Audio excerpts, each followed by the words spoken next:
Hello and welcome to TV360 News Now. I am Deji Badimasi. It's been a very horrific day for the people of Kano as police have confirmed 4 people died in 2 separate suicide bombings in the city. Both incidents involved female suicide bombers and comes barely 24 hours after 5 persons were killed in a bomb attack at the Catholic Church. The first of the 2 bombing incidents happened today at an NNPC mega station in Hotoro Quarters along Maiduguri Road, targeting kerosene buyers. The police has confirmed 4 persons died in the attack, including the suicide bomber. According to the police, a suspected female suicide bomber slipped into the crowd of people buying kerosene at the station before detonating the explosives. The bomber reportedly hit the bomb under her hijab. Barely 5 hours later, a second explosion rocked the city. Police say another suspected female suicide bomber detonated an improvised explosive device in the same manner as the first attack, targeting people going into the trade fair complex on Zoo Road, close to the popular ShopRite shopping mall in the city. Only the female suicide bomber, whose age is put at about 18, died in that attack, while 6 persons were injured. Both explosions have left residents in a state of panic. The Emir of Kano had, prior to this latest incident, cancelled festivities to mark the end of the Muslim holy month of Ramadan. Now let's bring you the latest on the Liberian man who died of the deadly Ebola virus in Nigeria over the weekend. Nigeria's largest private airline, Arik Air, says it is suspending flight operations into Liberia and Sierra Leone immediately. Both countries have recorded the most deaths since the outbreak of the virus in the West African sub-region. The Liberian man, identified as Patrick Sawyer, arrived the country on a foreign-based airline from Monrovia for a conference in Calabar before falling ill with the Ebola virus. Spokesperson of Arik Air, Ola Debanji, said the suspension was taken in the interest of Nigerians and will be enforced until further notice. He also suggested that all inbound flights into Nigeria originating from any of the Ebola-affected countries be immediately suspended as a first step to curbing the virus. Officials in Nigeria are facing a daunting task after the Ebola virus surfaced in Lagos. They're trying to trace more than 30,000 people who could now be at risk, but they insist there's no reason to panic. We're actually looking at contacting over 30,000 people in this very scenario, because any and everybody that has contacted this person is going to be treated as a suspect. We have our process and protocol in place. We have established an incident management command center. We have assigned roles and responsibilities. We are working in collaboration with the port's health to screen passengers coming in and to identify people that might have been in touch with the patients when they arrived. We've been making contacts. We now have information about the manifest. We have information about who and who were around. So as I'm talking, our teams are in the facility, so where they've trained the staff, and then they're now asking questions about those that were closely in contact with the patient. Now, still on the Ebola, the Liberian government has ordered the closure of the West African nation's border crossings and introduced stringent health measures in a bid to cap the spread of the deadly virus. The new measures announced by the government came as Guinea, Liberia and Sierra Leone struggle to contain the worst outbreak yet of the virus. At least 660 people have been killed across the West African sub-region as a result of the Ebola virus. Speaking at a task force meeting, Liberian President Ellen Johnson Sirleaf said the government is doing everything to fight the virus, including inspecting and testing all outgoing and incoming passengers by Liberia's airport authority. Under the new measures, public gatherings such as marches, demonstrations, and promotional advertisements will also be restricted. Ebola can kill up to 90% of those who catch it, although the fatality rate of the current outbreak is around 60%.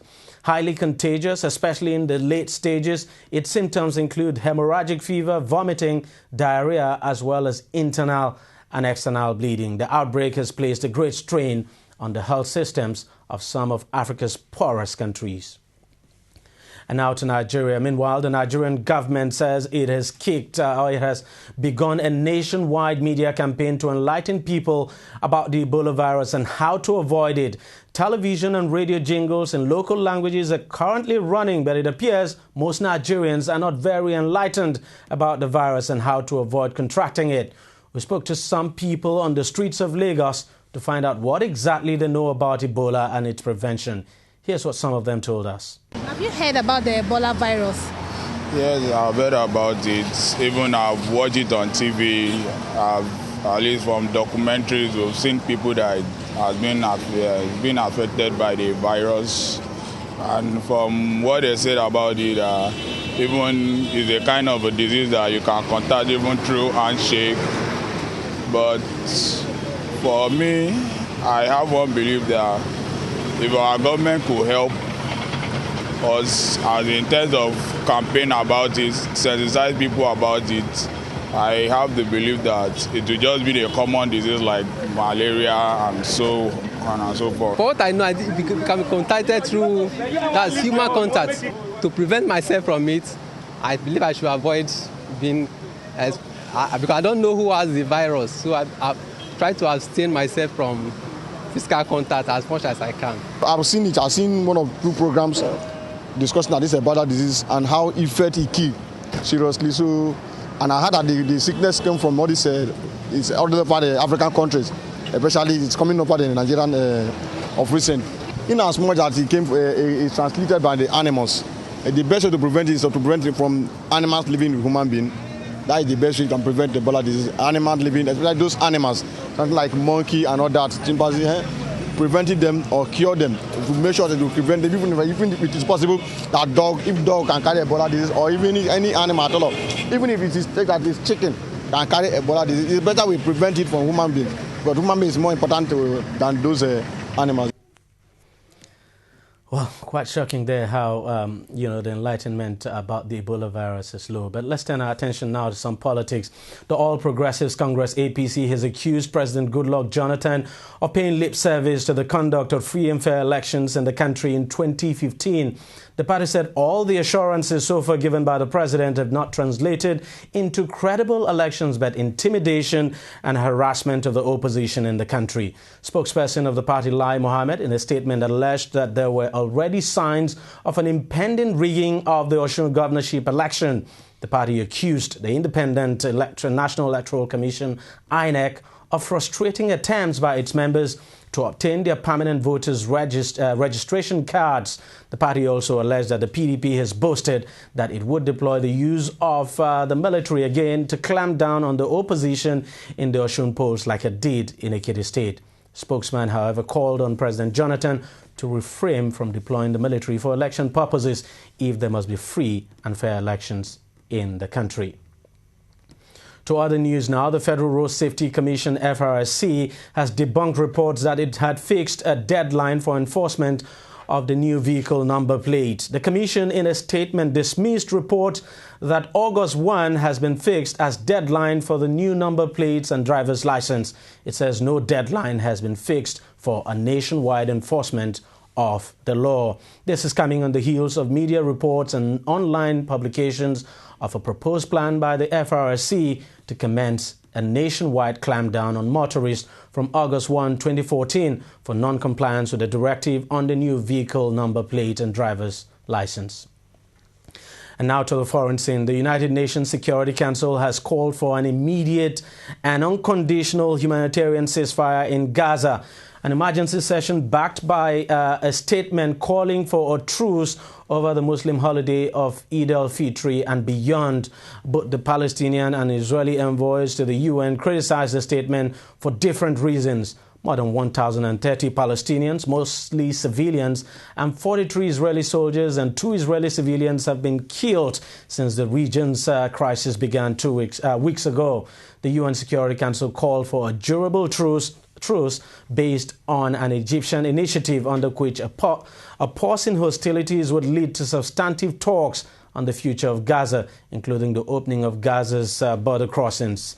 Israel's military reported a new rocket attack on Monday morning, saying it had hit an open area in southern Israel. It fired back in its first reported military action since late Sunday evening. The United Nations High Commissioner for Human Rights, Navi Pillay, has said the downing of Malaysia Airlines jet MH17 in eastern Ukraine may constitute war crime.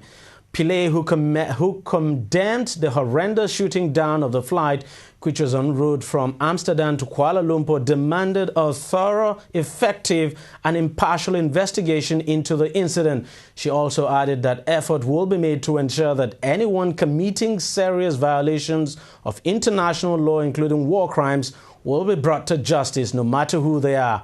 All 298 people on board were killed after Malaysia Airlines jet MH17 was shot down July 17th. Ukraine and Western governments believe pro-Russian rebels shot down the plane using a missile system supplied by Russia, while Moscow and the rebels have blamed Ukrainian forces for the crash. The UN says at least 1,129 people have been killed and 3,442 people wounded in the Ukraine conflict since mid-April. It's on that note we end TV360 News now. We thank you very much for watching. We're back again tomorrow. I am Deji Badimasi. See you then.